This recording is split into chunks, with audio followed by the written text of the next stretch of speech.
It's every single quarter, they're pivoting a strategy, they're pivoting their ICP, they're trying, pricing, anything that you can think of, trying to find the magic nugget. I basically believe there's so many AI tools. It reminds me of the dot-com days, right? When all the websites went up, everything.com, and then you saw the consolidation. The first job to go, guess which one that will be?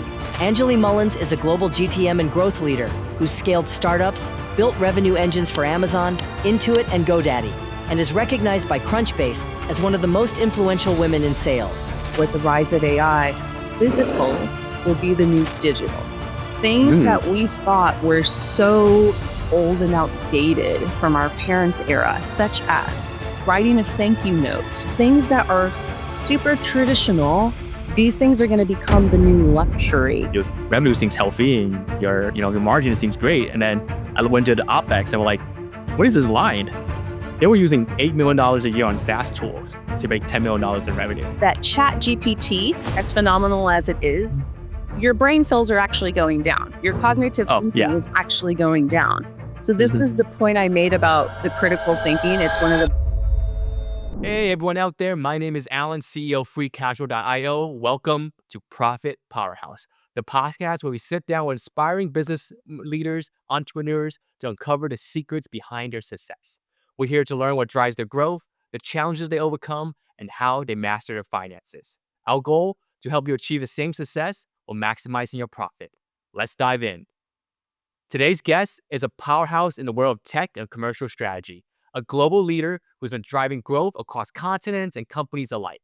From the boardrooms of Amazon, Intuit, and GoDaddy to a recent role as Chief Commercial Officer at Resourcified, she's been at the forefront of innovation, leading global teams in the US, Europe, and APAC. Angeleymullins is not only a seasoned commercial executive, she's a trailblazer in digital demand generation and international expansion.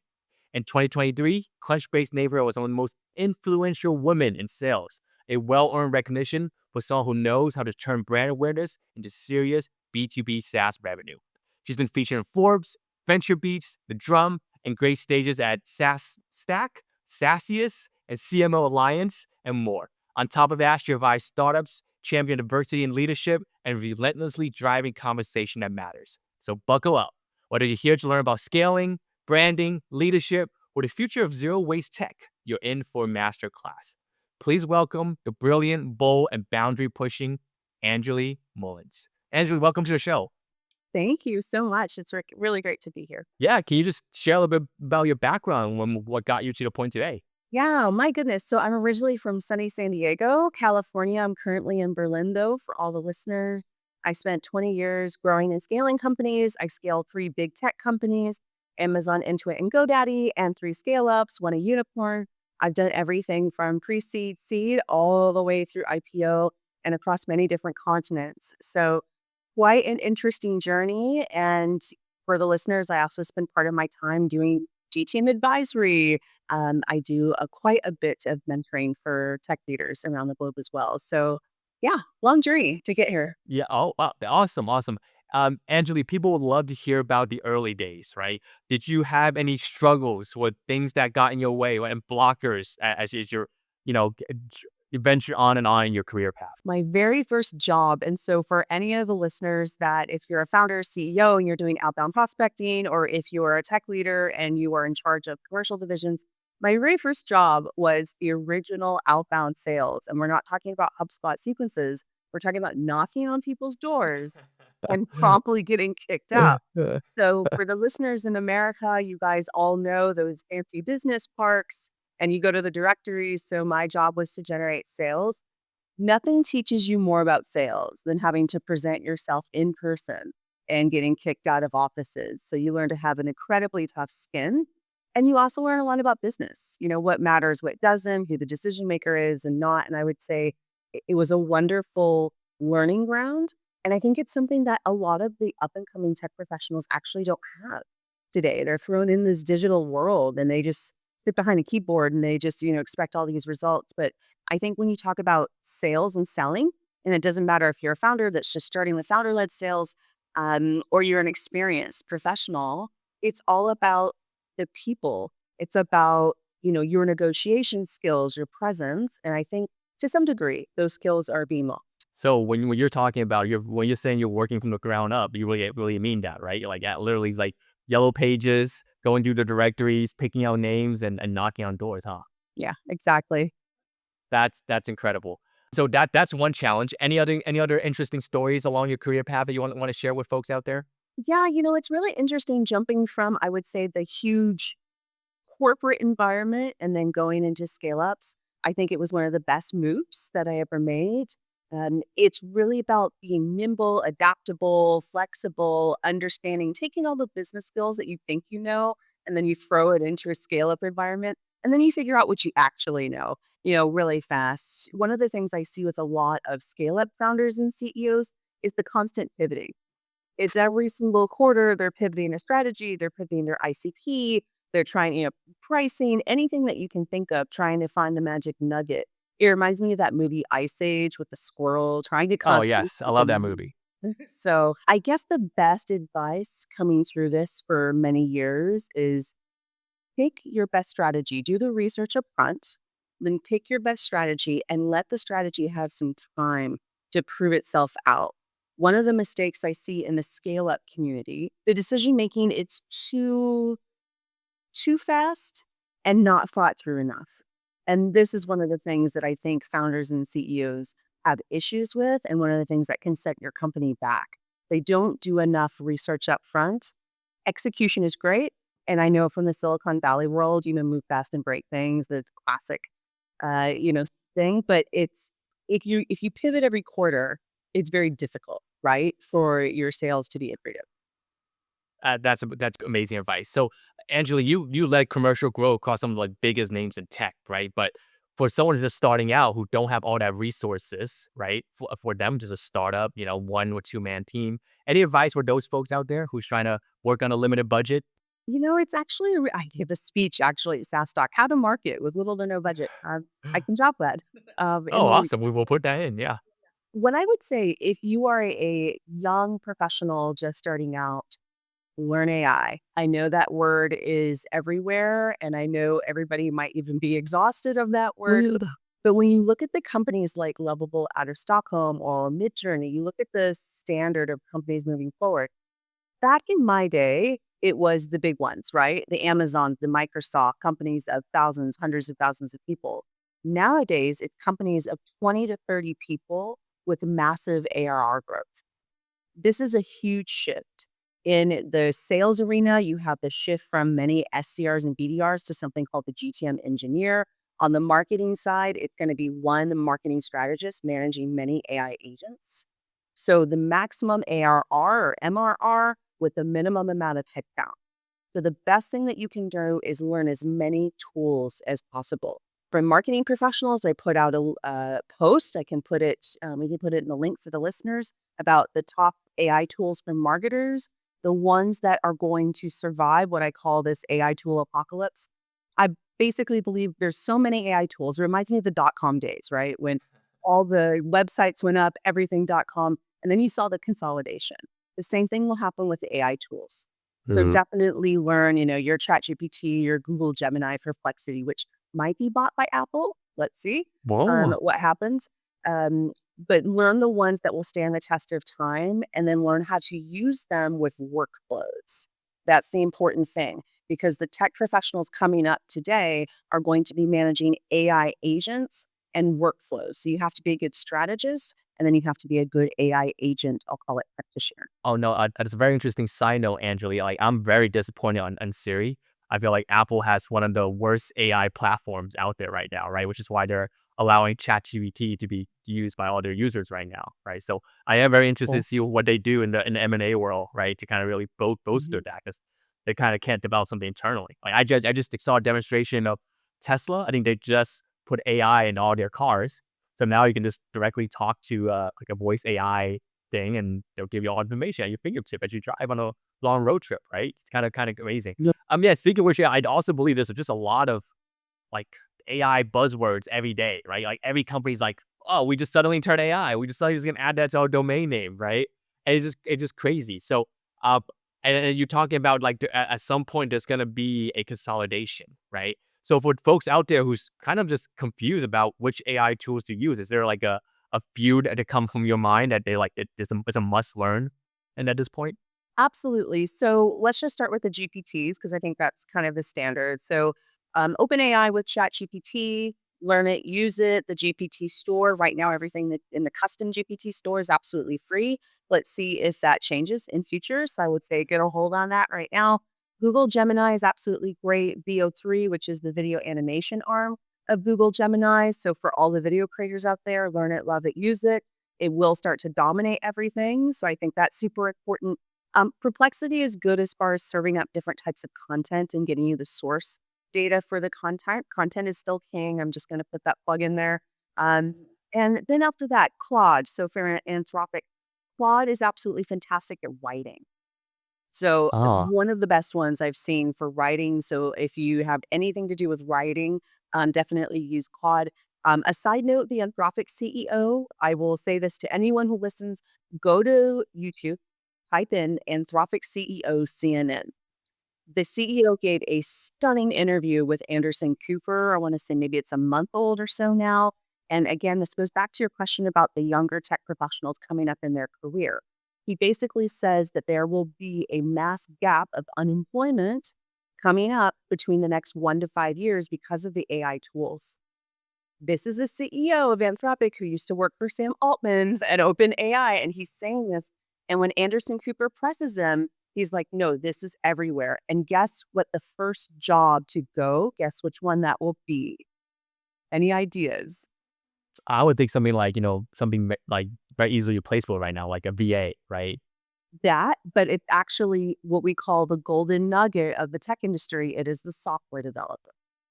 This is Oh, going to be the, well, think so about, engineers. yeah, software engineers. So I know right now it's always been the coveted role in Silicon Valley and pretty much every major tech market. They've been fighting right over these roles. But when you have tools like Lovable where you can go in and vibe code everything, you don't need software engineers anymore. So I know some people in the tech industry might argue with that, but that is one of the first roles that you're going to see impacted. I know a lot of people right now have focused on, oh, content marketing has absolutely been impacted.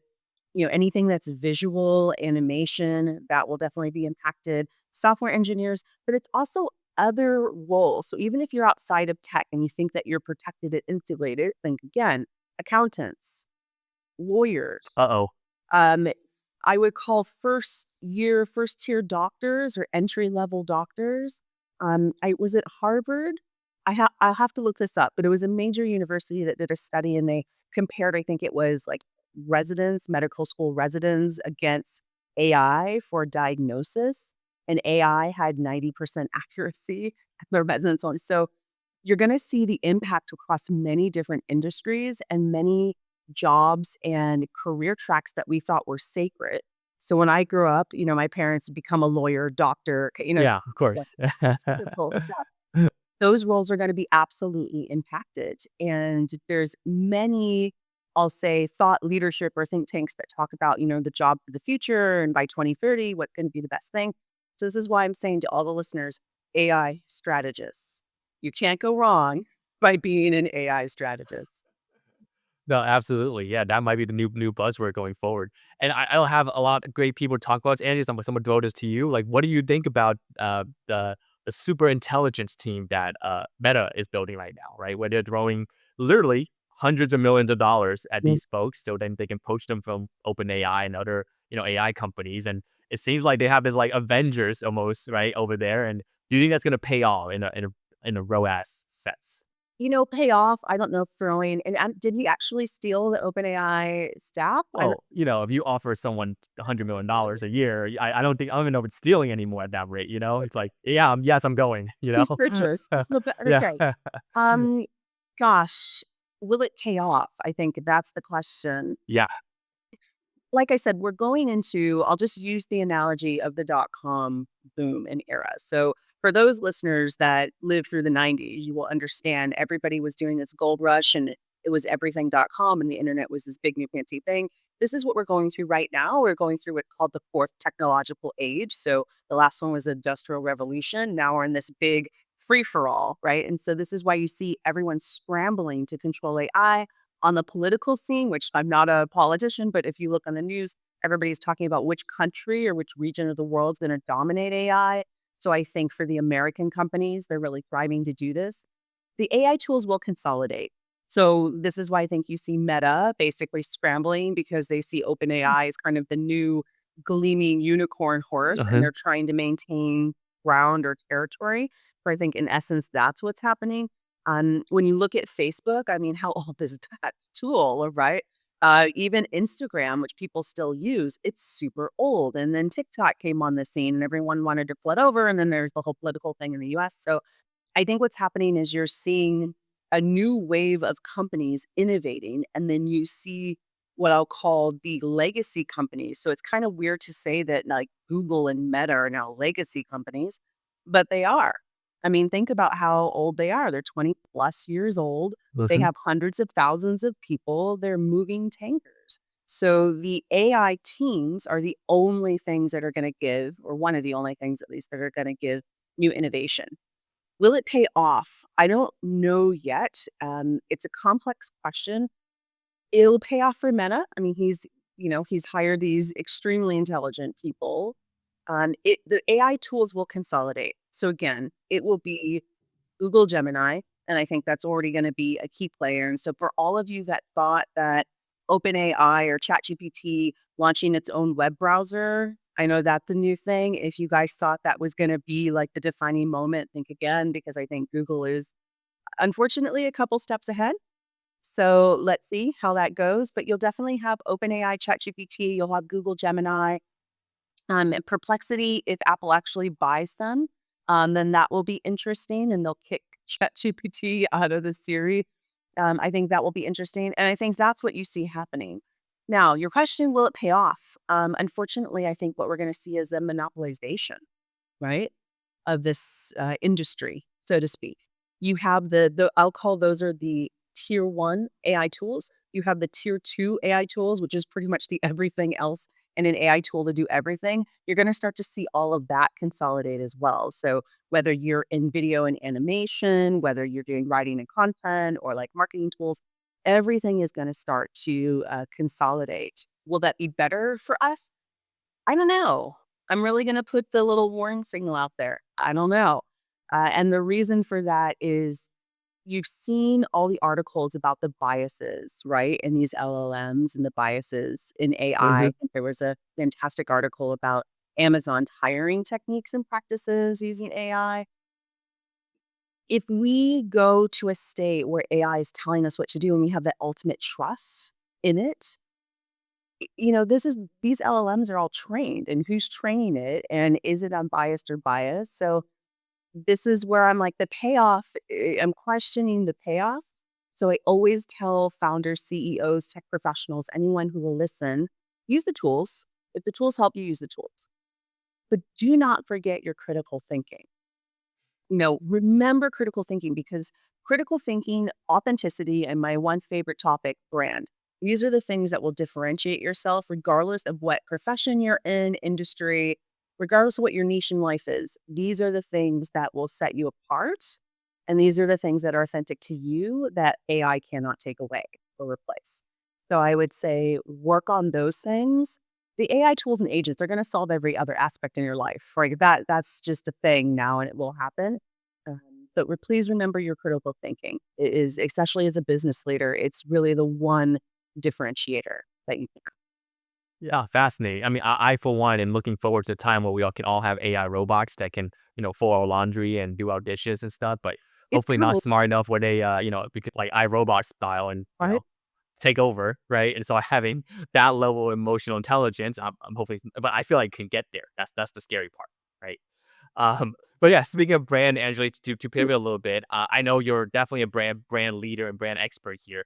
Can you kind of talk through for some of our younger entrepreneurs and founders out there, what is the best way to build brand in this new AI world that we're in, right? Like what is it? What are the strategies, things they should rely on to differentiate, knowing how easy it is if they wanted to kind of kind of fake it to make it in a way, right? Using these AI tools and it can generate content like 100 posts in like 10 minutes if you wanted to. Like what other things can they do where they can stand out from everyone using AI? Yeah, it's a fantastic question and timely question. So for the listeners, the first thing that you can do is understand that brand is about a feeling. It's not about a particular campaign. It's not about having the best photo shot ever and throwing it up there on LinkedIn. It's about a Mhm. feeling, right? So the ultimate example I always give is look at Apple MacBook versus Microsoft Surface. This is the ultimate lesson in brand. And Starbucks is actually another one, but Apple MacBook technically is not superior to the Microsoft Surface. Microsoft Surface technically, with all the widgets and everything they have, is superior. Nobody cares. That is the power of brand.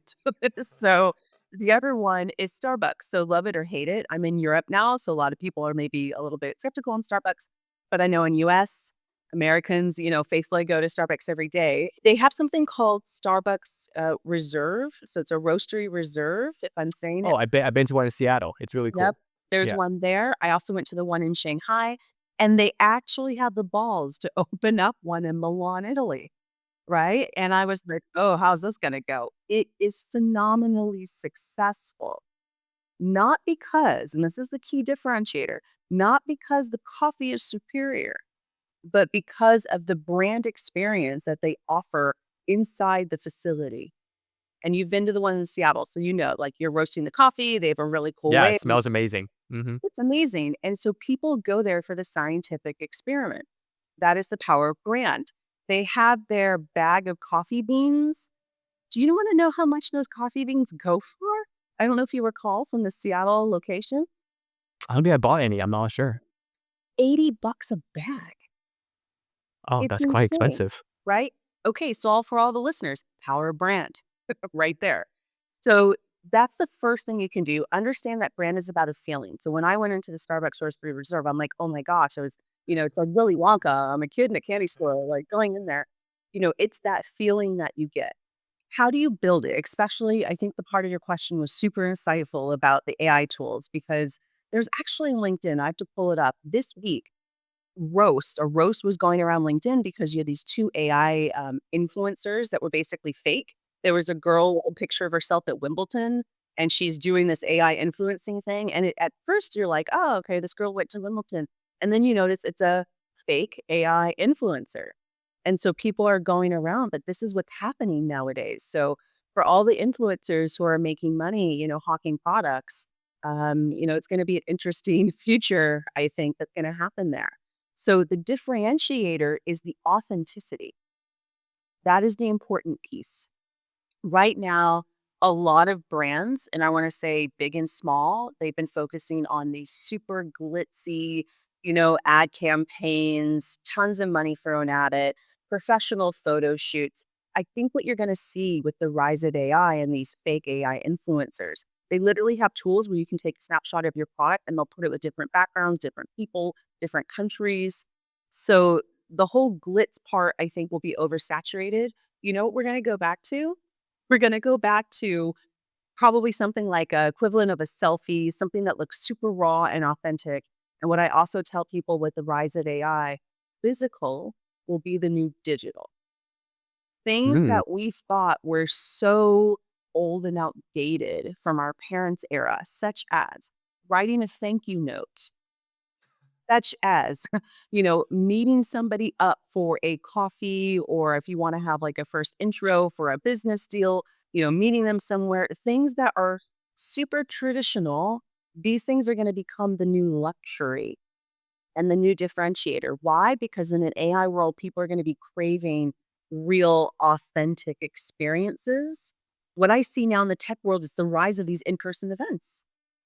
Right? In-person events is not a new thing, right? It's, or in-person dinners, like, that is not anything, but people are so much clamoring to have human connection and to know that when they talk to someone, they actually know it's a person and they can actually have that human connectivity. This is becoming a new luxury, and we're getting bombarded with so many ads and so much AI nowadays, and just like you said, people can write a LinkedIn post or any kind of social media post 9 times out of 10, it was probably written by AI or AI assisted.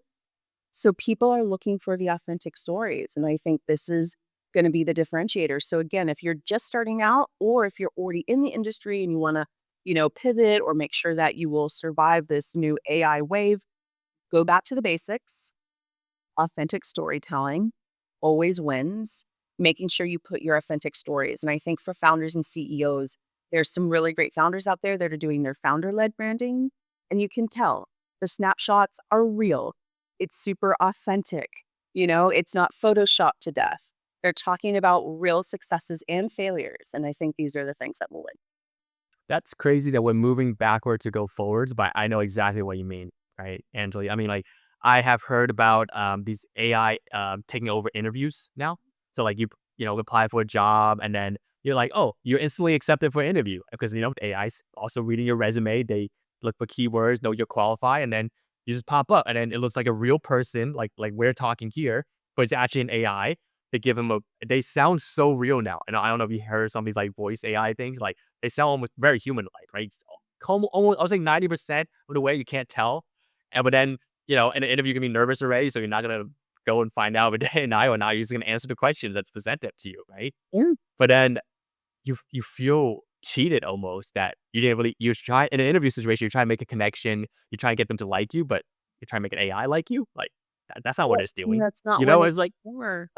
And so it's on that particular use case, I had a friend that was, struggling with that same situation. I wrote a custom hmm GPT called the Case Study Analyzer. It's free oh, on, the GPT store, and you just take your case study, you upload it in there. It will pop out basically the analysis and the results and like the full text of a presentation. So you can take the text, throw it into Gamma for slides, and it'll pump out all the slides for you literally in 5 minutes. Boom, boom, you're done. I think what you're gonna start to see is from the employer perspective, they are not taking the time and quality to really learn about candidates and understand them. hmm And then from the candidate perspective, they notice this and they're like, okay, well, there's no point. So you're just gonna start to see basically different AI tools start talking to one another. yeah, you fight AI with AI, right? It's like, oh, they're using AI, I'm gonna use AI. I know, but it takes the whole human experience. Like when you talk to HR in your first interview, it's called human resources for a reason because it's supposed to be human. You're supposed to understand the person. There was a fascinating social media post some months back where it actually showed two AI agents speaking to one another.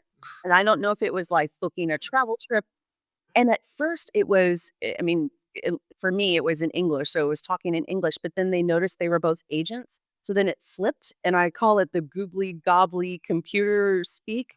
Um, and it was fascinating. But this is really where we're heading. So this is why I'm saying right now we're just scratching the surface of what we call this fourth technological age. By 2030, you're going to see massive jumps. And then after 2030, it's like, game over. The ship has left the harbor. Um, Yeah. so being your authentic self is going to be game changing, right? Because, oh my gosh, you showed up in person. First of all, oh my gosh, you're a human being, you're real. Then you showed up in person, you took the time to talk to me. We had a coffee, we connected in a conversation. That's just going to become gold. And it's just quite ironic that that's how we started, but that's what will end up becoming like the super and the world class standard. Wow. Man, my mind's very blown right now by this conversation because there's so much unknown out there, right? How the next few years gonna shape really the rest of our life, possibly. I have a quick question for you, Angeli. Like, and maybe you have some thoughts on here, right? As a woman in tech, do you think AI is moving along and helping with diversity and inclusion, or is it No. hurting it? I mean, that's a quick answer. Sorry. Okay, okay. We'll go back to the Amazon example, and I have to pull the exact article, but I think most listeners have probably heard about it because it was on the news everywhere where Amazon had biases in their hiring. So just think about the LLM. So whichever tool you're using, it's trained, right? It's not an objective thinking thing. It's trained. Mhm. So it was cutting out women and, people from diverse backgrounds basically out. And I don't think, I'm hoping that it was not intentional, but however, it's trained. When you go into, and I've done this, for myself, I use a tool called Gamma to create slides, and it will actually create some, pictures based off of the text. And I'm like, okay, a CEO giving a meeting, and it puts out a man. And I'm looking at this, and I'm just like, okay, make it a woman. Like it's this kind of thing where there's going to be so many biases. On top of that, with the political thing, and you're in the States, and any listeners in the States, I don't have to already tell you about it. There's so much with like DEI being cut out. I think Yeah. Facebook was the first, and we're just doing this pendulum swing. I'm not quite sure why. It seems a little strange in this day and age to be doing that. But I think the pendulum will rightfully swing back. And when you look at the population growth of most major countries, it's becoming more diverse. And certainly in the United States, by 2030, massive diversity on pretty much every level. So again, diversity is a great thing. It feels weird. We're in 2025 to actually be preaching on why diversity is important. I thought we passed this marker in like Yeah. 1960 or 1970. Yeah. Um, but yeah, and you look at the stats of female-led businesses, they actually outperform on a revenue level male businesses. You look at female CEOs, which still it's only, we're talking tiny percentages, right, of the overall population. But the studies they do on female CEOs is they lead with more empathy, they have better team structures, their companies actually flow better. So, I think it's important to make a statement. It's not about men versus women, because I think sometimes these discussions can get too, off rail. Men and women, we're here to work together. We're here to live together, to be together, to work together. We need to find a way to do that. And I think the important thing is everyone has different strengths. And this is where you put the teams together. In tech, you still see 90% of men at the C-suite. It's just phenomenal. Like, why is it still like this? So, yeah, AI's impact on diversity, up for discussion. I think everybody is watching with beaded eyes and bated breaths to see what's going to happen. But the hard truth about it is so far, a lot of the LLMs have been trained by men. Although, who's the CTO now that just launched her own company? There's a big article about that. Was it the CTO of OpenAI that just launched her own company and just got 2 billion of investment without a pitch deck? Oh. Oh, So incredible. I'll have to I don't know, exactly, but I did see that floating around. So there's some hope, I think, there, but it's few and far between. The women that we see at the C-suite, especially in the CEO roles, and then the women that we see in what we call the traditional tech roles. Um, but yeah, we need diversity on every level, and this current pendulum swing, I don't know why it's happening, it's not a good thing, and I think the important piece is it's not representative of the population. And I think that's the most important thing. The basic strategy of business is you want your leadership and your thought to be representative of your ICP, of the people you're selling to. Yeah, I know. It's not a reflection right now at all, right? And I know from your experience as you work in the US market, also in Europe and in APAC, does that trend persist across the globe? And are companies making a mistake in basically these hiring quotas or requirements because they're not doing more for diversity and inclusion here? Yeah, so this trend, unfortunately, is a global trend. I would love to say that, like, on the political level, I think that there are some countries, and this is more the government politics, like Iceland or Finland or some of these countries that have a solid representation of women. But when it comes to standard companies and especially the tech arena, it's just not there. And I've personally been in hiring conversations for STEM roles where I've worked with recruitment professionals or even HR people, and they're like, oh, we just can't find the women. I was like, really? Because that's the standard response, right? We just can't find them. I was like, okay, it's 50% of the population. I think we can. And for example, there was an engineering role we were trying to hire. And I said, look, just go to LinkedIn, type in the role, whatever it is, engineering, look at the women. Scroll down, there was tons of them. Scroll down. Did you call her? Did you call her? Did you call her? Like, make an effort to do it. Not because it's like a hip kind of, word or, we're just gonna use DEI and throw it out there. It has nothing to do with a acronym or a term. It's because this is how business should be run. If you have only a certain kind of profile and it's not diverse, you're only going to get a certain kind of business, right? So I just believe like it's incredible to me, frankly, that we still have to even discuss this as a thing in 2025. So it was quite interesting. Actually, on this topic, very quick side note, uh, one of going back to brand and kind of how it goes in with um, some of this is I give a really great analogy of Old Spice. This very typical one. It's a male deodorant, um, very old school. So Old Spice, old school, and their sales were declining, right? And they didn't know why. And they were doing this very traditional kind of like nautical, male nautical thing as far as their branding, and their product sales were tanking. Then somebody, so that whoever that somebody is in their marketing department should win a trophy, decided to actually do some research on who buys this stuff, right? And guess what? It was women. Women were buying it because either for whatever reason they were buying stuff for the household or for whatever reason, but they were the ones purchasing it. So this same person or group who should absolutely be given the trophy decided to change the complete branding and marketing and make it towards women. And so there, if you go on YouTube, and there's tons of cases on this Old Spice thing, but if you go on YouTube, it's the famous ad, "The man your man could smell like," and they actually pitch this towards women, and their sales went through the roof. So think about who you're selling to. Think about how people buy and who's going to be, attracted to your product or even your industry, right? And gear it towards that. I think that's super important. But for us to say that every single product on earth is only for one persona of person is absolutely ridiculous. So, our companies just need to be more diverse. That is one thing that I think AI will easily solve. So, for good or bad, right? AI is just pretty much just going to kick everyone out of the room and it's just going to do the job. And we don't have to worry about if it's male, female, what race, nationality, they come from. So, at least that's one upside. It's Yeah, also that. the AI has no gender, right? So it can be an it, right? So yeah, yay for diversity, AI diversity in a way, right? Yeah, I would love to ask a fun question. Maybe we'll see if we consider it fun, and then we'll go back to a more serious topic about financial management for companies. So imagine now we're fast forwarding a little bit. We're in 2028, time for the election again in the U.S. side.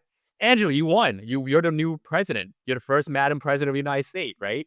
Um, what are the three, the 100-day thing, right? What are the three initiative that you would launch immediately? And somehow, you have full congressional approval for these three things. So whatever you say will get passed, right? What was magic? Like, but the rest of the time you might struggle. Like every week stuck in Congress and you'll never make it. But these So I, first three things, it's like a genie, it's like you yeah. did rubber lamp, and then these three are the wishes that will definitely be Okay. granted. Well, what are those three things that you would like to happen? I absolutely know what they are. So, and I'm just going to say to the listeners, I currently live in Berlin. So I've lived in Europe for quite a while now. And so I have the experience of being an American, growing up in America, being very proud of America, but also having the perspective of living in other countries. The first thing that my little Harry Potter wand would is universal health care for everyone. And I grew up in the States, so I grew up with that propaganda that, oh my gosh, it's socialism. And, you have to Yeah. stand in line forever and you can never get a doctor's appointment. It's all BS, all BS. And I've lived in many different countries to know. And I currently live in Europe. You can go to the doctor the same day and it's free. And when I go to the doctor here, nobody asks me about money ever. I had to Hmm. go to the hospital once and I had to stay over at the hospital for one evening. You know how much it cost me? For all the American listeners, 26 euros. Okay. Ridiculous. You know how much So it would cost in the States, right? An arm and exactly. a leg. Like Thousand, literally our arm and a leg. right? Well, insurance, yeah. Exactly. So regardless of your political beliefs, I think that there's something fundamentally wrong about the way that the US operates its healthcare system. And I even dare to call it healthcare. I call it more of a, sick system kind of thing where once everybody has healthcare, then people are not going to be fighting over it so much, right? And if doctors are actually incentivized to treat people, right, and cure people, and not just incentivized to put everybody on the latest pharmaceutical thing, it makes such a difference. So I think that's the first thing. And again, this is not about a political belief system. It's more about just give everybody the basics, right, in life. And then you will see people be able to be more productive, more creative, right? So I think it's just, and again, my perspective living in Europe, people do not stress about their healthcare over here like they do in the United States, or even something as simple as having a baby. People are coming out of the hospital Oh with yeah. 10, 20 grand bill just for having a baby. It's ridiculous. Mm-hmm. So that is Mm-hmm. the first thing I would do. The second thing, school is free. So again, my perspective is I live in Germany now. School is free here. When I first came here and I'm talking to my German colleagues and I say something like student loans, they're like, "What's a student loan?" Okay, they haven't heard of it. Like, school here is free. They Free don't free up to what level? free up to PhD. No way. Way, No freaking way. way. So you're saying Oh, it's free throughout your college also? college, master's, PhD, it's free. Now, So if if you you want to go to medical school and be a doctor, it's free? I wanna say yes. There might be a caveat. I have to, like, maybe look that up, but I'll tell you, at least through your the equivalent of your 4 years university undergrad, that is absolutely free. That's a $400,000 loan in the US. Exactly. I know. Mhm. So, it's one of those, and if I would have known that sooner, because I didn't know. So if I would have known that sooner, I just would have gotten on a plane and come over here a lot sooner. And I just think that it's so many other countries, not just Germany, but so many other countries have either free or very low cost education. So think about if you have super bright people in the United States, but they can't afford to go to school because they can't pay for it. Or if they're shackled down with ridiculous loans. And then economists now are struggling to wonder why people are not forming households, they're not getting married, they're not buying houses, they're not because they can't afford it, right? And everybody has seen the stats, trillions of US dollars. It's just ridiculous. And it's going to cause an economic wall, and it already is. So for me, wipe out student loan debt, give everybody a break, no more. And I know that there's critics who will say, I paid my student loans, everyone else should. And I'm just thinking, you know what? This is a move for humanity. And, just do it because our society needs to be working on bigger things than Mhm. debating a student loan. Like, if all of these individuals had the ability and accessibility to create wealth, to create the next AI thing, whatever it might be, our world would be in a completely different place. Mhm. So for me, I think there's that. And then the other thing, I know they've been testing this out in some other countries, is the 4-day work week. Ah. So I would do that. And the reason for that is because and some of the studies do back this, working 5 days a week does not actually mean more production versus the 4 days a week. People actually need something called a break. And I know for the Americans, and I say this as an American, but for the Americans in the listening audience, we were trained to basically work until you die. And there's that really famous analogy called Economy Explained by Two Cows. If you've ever read that, I can drop the link for the listeners. But basically they're saying, for economy in America, you're given two cows. One cow is forced to do the work of four cows and it dies, right? And then you bring in a consultant to Mm. explain and understand why, Mm. but it's basically what you see in America, brilliant people, hardworking people, industrious people, but they're just working to death. And I think the point of life is to live a little bit. And, the upside is you actually get more work and more creativity and more production when you're not forced to work extenuous hours. So this is why I believe in the 4-day work week. There's actually more positive than negative. So these are the three things I would do. And the reason for that is when you give society the basics, right? They will be able to produce more, be more creative, innovate more things. So I think it would actually have a positive impact on GDP in the long run. positive impact on families and society. And I would probably go the way of Bhutan, where they have like a happiness score, for their people. So these are the things I would do. And I just think, do some things for humanity. All amazing ones, right? I wish these could be passed today, honestly, especially in the US side. I mean, before they work me personally, like every time I get like a do a 3-day weekend, I feel so much more refreshed coming back to work the following week, right? I feel like I actually got enough rest. Whereas like when you're just having a 2-day weekend, the Sunday, like the dread feelings you get, like because Monday's coming, like the furies, as they call it, right? It's like, yeah, you get it so much because like you feel your weekend was so short and you didn't even get to recover, Yeah. right? And And then I you, and I I'm the type that I procrastinate. If, like, you give me too much time, I'll stretch it out, right? But you're like, "Hey, you gotta get done within this 4 days." I'm like, "Okay, I got it." I'm gonna start being super productive. Like, yeah, I'm gonna make sure these all get done so then I don't have to worry about it, right? To yeah, be able to enjoy my weekend. So I exactly. think there's a lot of psychological part of it too, where people are just like, "I wanna go and enjoy my free time, so I'm gonna get all my work done and not waste anything," right? Just be as efficient as possible to make it happen. Exactly. So And the amount of burnout, and this is across all countries, but the amount of burnout, especially in the tech industry, is insane. And we're mhm. talking about founders, CEOs, tech professionals, investors, even. There's, scary stats about VCs.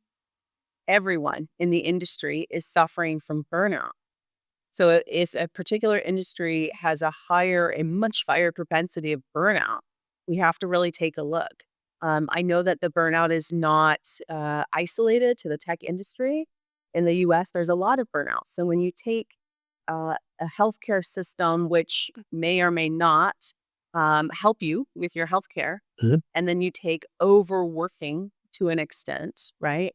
And then you slap on a bunch of debt, what does that create? Yeah, nothing good. Nothing good comes out for that formula. Well, great, Angeli. So part of what we do at Profit Powerhouse is we want to teach businesses and leaders on how to build a long-term business, right? And part of education is getting their financial literacy in order, right? So we love to ask guests a couple questions, get their advice on, if it were you, if you were a business leader or founder or entrepreneur, what would you do to track your business in a better financial sense, right? Certain financial metrics you use, certain way you're get help right at the beginning, or how would you basically manage your financials to make sure your business can last a decade or longer? Yeah, so I think, we've come out, at least, and I'll speak from the vantage of a kind of tech industry. We've come out of this hyper growth, right? Where it was just VCs threw money at companies to grow at all costs. And then you had these, crazy metrics, and you had huge headcounts with low revenue, and the total everything has flipped now. So now you see companies starting out and it's small teams, right? And AI will help us here, but small teams producing high revenue. So this is the model now. It used to be just throw more people at the problem. That is not the solution anymore. Now you have tools to help you. The first thing you can do is find very high quality, high skilled individuals that know what they're doing, form a small team of them, and produce high revenue small team. This is the very first thing that you can do for the financial health, right, of the company. And I say that's very important, especially in the tech realms. And if you are a founder or CEO starting a small company, it used to be, oh my gosh, I have limited budget. I need to hire a bunch of junior people, but somehow magically they're going to figure out, what's happening. I recently went to a founders networking group where there was a gentleman, very experienced investor, and he was telling his group of founders and CEOs and I quote, he said, higher potential, but rent experience. And I almost fell out of my seat. And I was like, you're kidding, right? I was like, well, that's why you have these startups that are failing, is because they're hiring junior people and because they think they're going to save money. So for everyone listening, that is not true. Hire the experienced people that know what they're doing, hire a small group of them, use the AI tools, maximize your revenue with that. And then as your revenue grows, you can hire junior people. And then the senior people can train the junior people. Who knew? So this is the first thing I would do.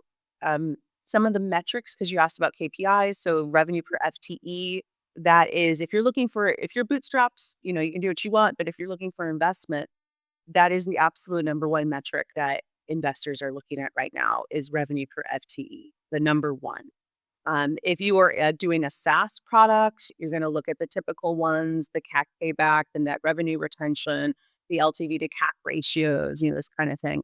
If you are a D2C, if you're doing e-commerce and it's a product like this, it's super important that you lower your paid marketing acquisition costs and your paid demand generation costs. In e-commerce, it's very common to just pump the ads, right? And it will give you the quick wins. I just did a post, an article about this. So for anyone that wants to check it out, and I call it the roller coaster of death because Oh, literally, great title. right, your paid costs are going through a roller coaster because you're paying money to get some clients in. You're like, oh my gosh, this isn't sustainable. So you pull the budget or you cut back. Then you notice your sales drop, right? Because you didn't build a brand, you didn't build positioning, you didn't give them a reason to buy except you pumped an ad or gave an offer. And then you're like, oh gosh, I need sales again. So you push back the ads and you get into this really bad cycle only after probably 3 to 4 quarters to realize that maybe you don't even have product market fit. You just pump something on a sale. And people will buy things if it's on sale, right? But in e-commerce especially, you have to continue that journey. They want to keep buying your product because mostly it's about volume. So these are the very simple things you can look at when you're starting out a business. The other thing I would say across the industry in tech, there's been this bad habit of over tooling, too many tools, right?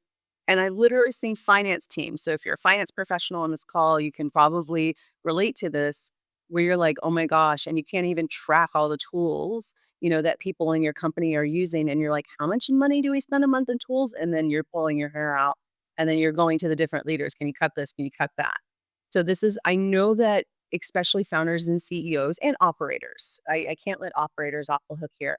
Everybody gets so excited, right? And we're like a shiny bauble, right, with a new tool, and this tool is going to save our life and our business, revenue. You can't over tool your way to success. Get the core tools that will help you. And this is where the critical thinking comes in. The core tools that will help you, and then try to figure out how to solve the rest via your actual product, via your positioning, via value selling, depending on what you're selling.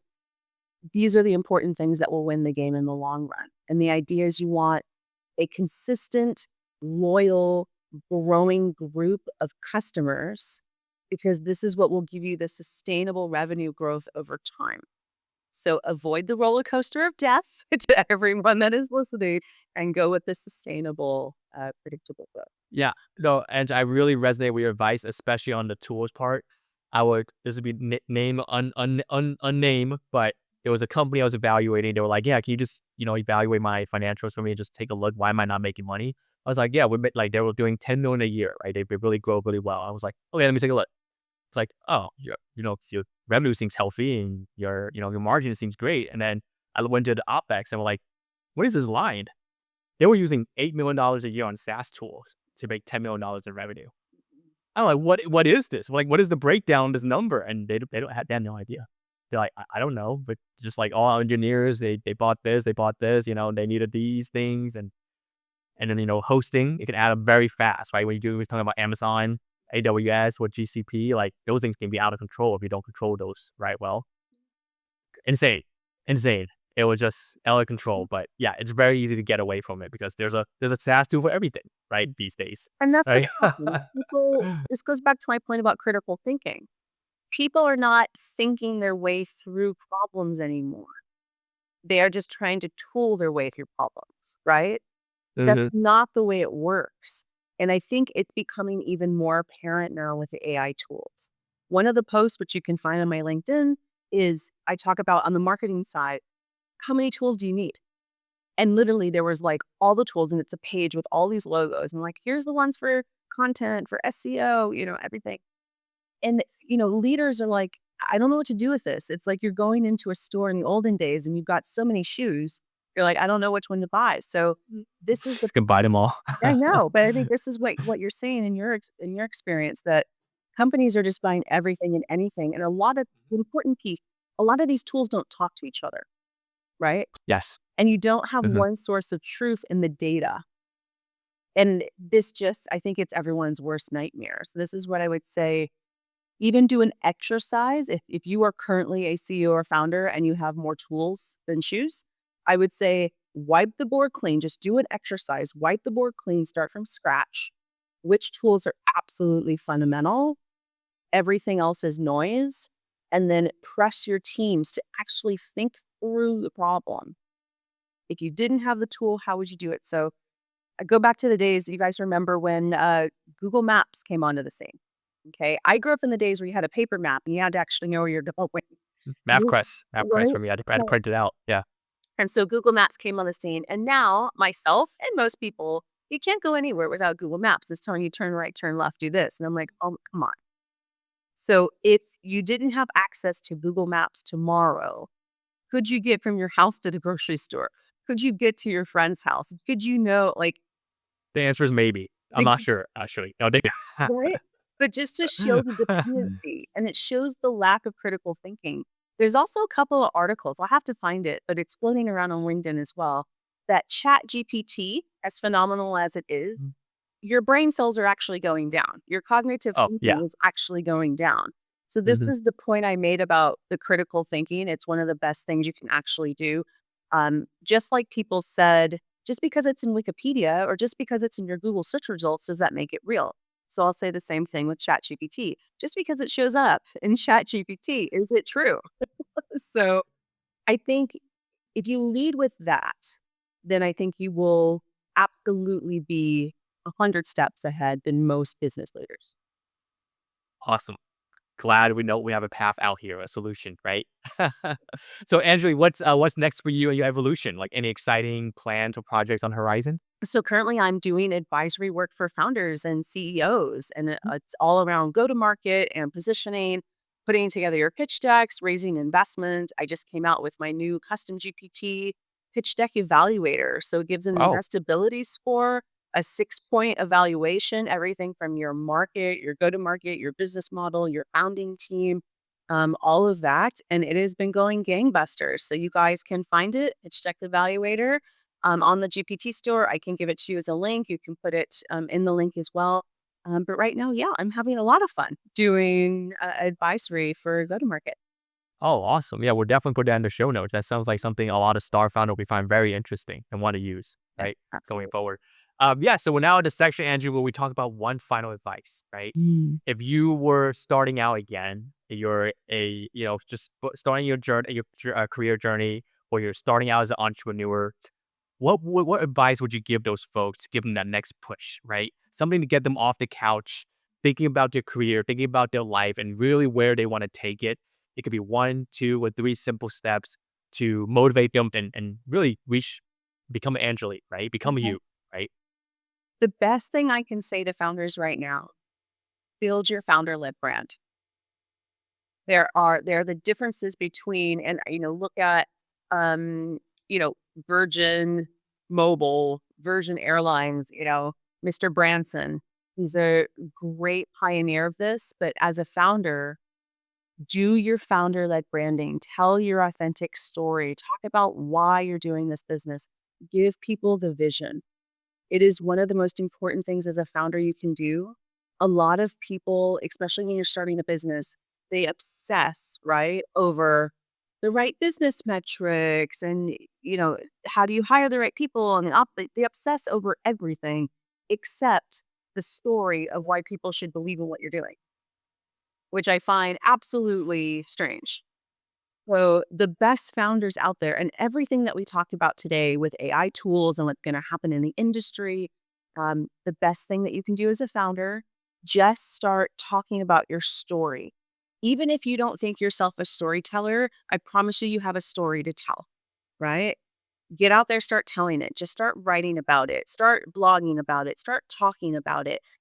Get your little iPhone out there and do the little selfie video thing and just record yourself, talking about why you're doing it. This type of thing from between now and 2030 and beyond is going to be the thing that will push your revenue growth. It will distinguish you and differentiate you in the industry. And everything we talked about with authenticity in the era of AI and AI agents and weird AI influencers that are not real, all of this will differentiate you as a groundbreaking founder. Go back to the basics. So, this is the absolute thing that I can tell you. Everything else, there are playbooks to teach you how to set up your company financially. There are tools for that. We just talked about, the myriad of tools. So you can find solutions for everything else, but the one thing that you cannot find a solution for is your own voice. Find your voice, find your identity, right? Don't let AI define that, right? Because that won't be real. And then that's really how you're going to stand out, right, in the next few years. So thank you for that incredible advice, Angeley. And thank you for this incredible podcast episode. I think it was just jam full of great advice, great sound bites, and great things that people can really take away from it. That I think one is a kind of a warning of what is to come, right? And we really can't wait to see where you take your advisory side that you're building out also for your business. Any final like shout out for things where the audience can they want to stay in touch with you, they can do so. Yeah. So, I mean, you can reach out to me on LinkedIn. I think it's like real holy grail rides of reaching out to people. So you can find me on LinkedIn. I also have a website, Angeleymullins.tech. So you can find me there, or you can just put my name into the Google search results and you'll see everything come up there. But very accessible. I also do mentoring, advising for CEOs, founders, and tech professionals. And it's a lot about how to how to stand out, right? And how to think critically.